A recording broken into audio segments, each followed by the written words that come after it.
कुछ घर में उपयोगी बातें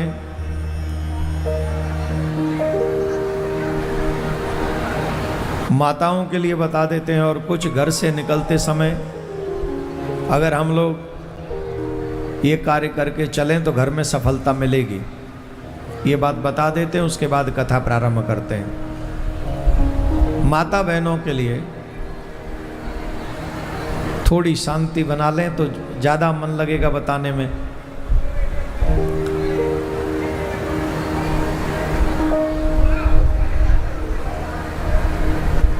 एकदम शांति बना लें। माता बहनों के लिए कुछ बातें बताते थे, ध्यान से सुने। माता बहनों को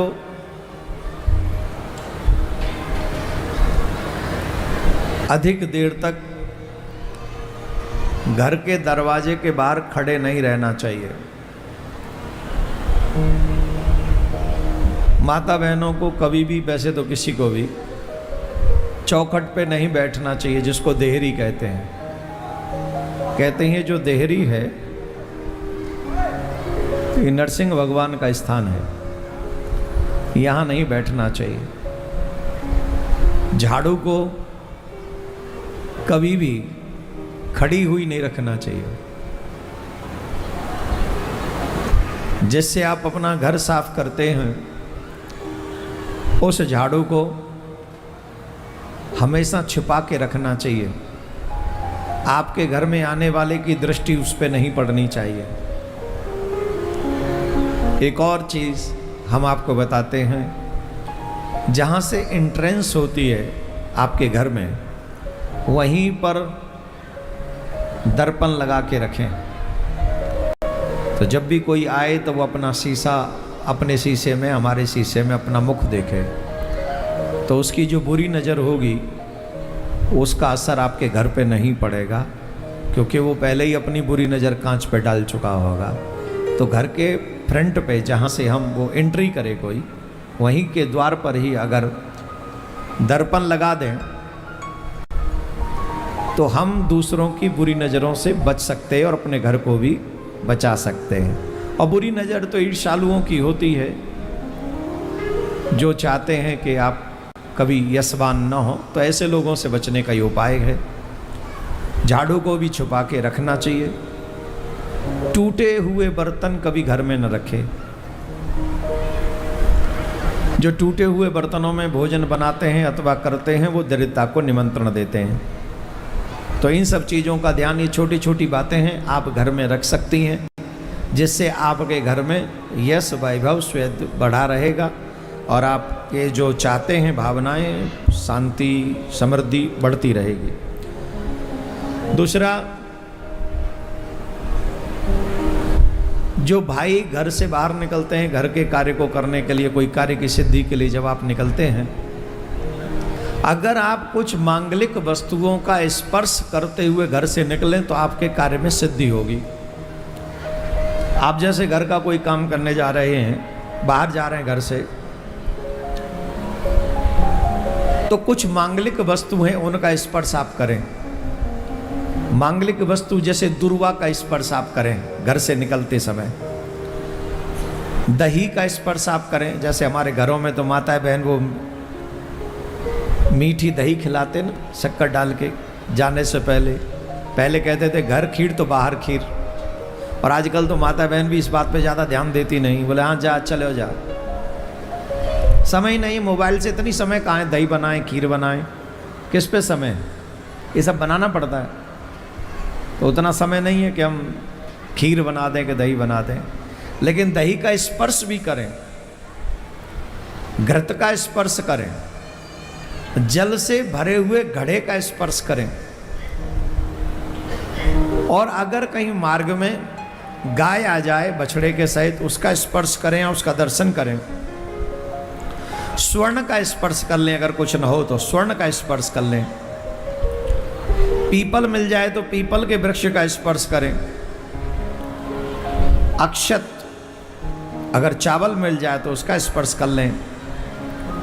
और शहद मिल जाए तो उसका स्पर्श करें। अगर ब्राह्मण कन्या सामने से आ जाए तो उसके चरण का स्पर्श करें।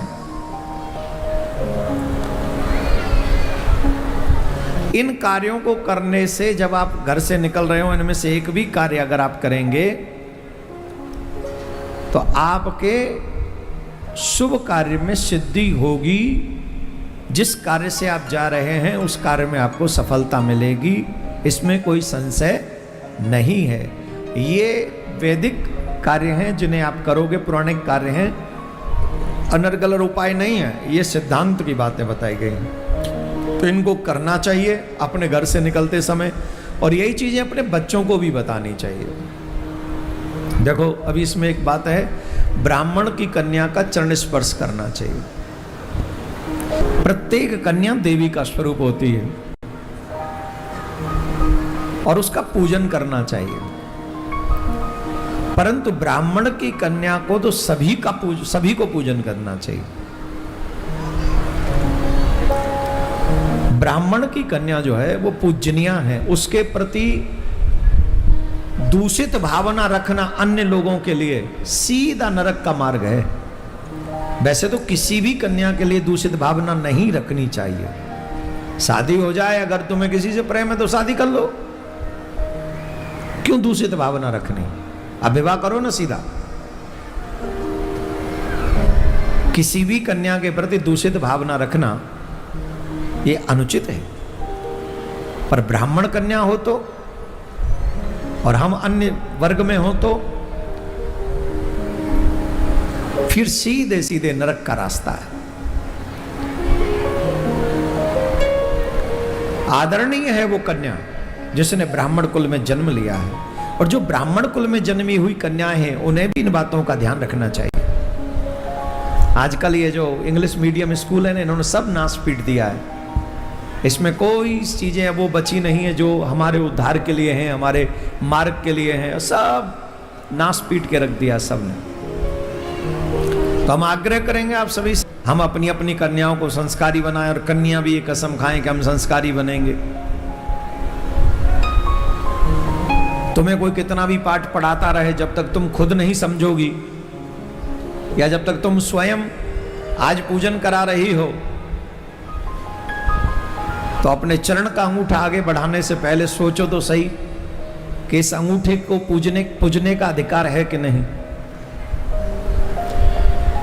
आज के दिन पिता भी पूजन करता है पुत्री के चरण का, सब लोग पूजन करते हैं आज के दिन।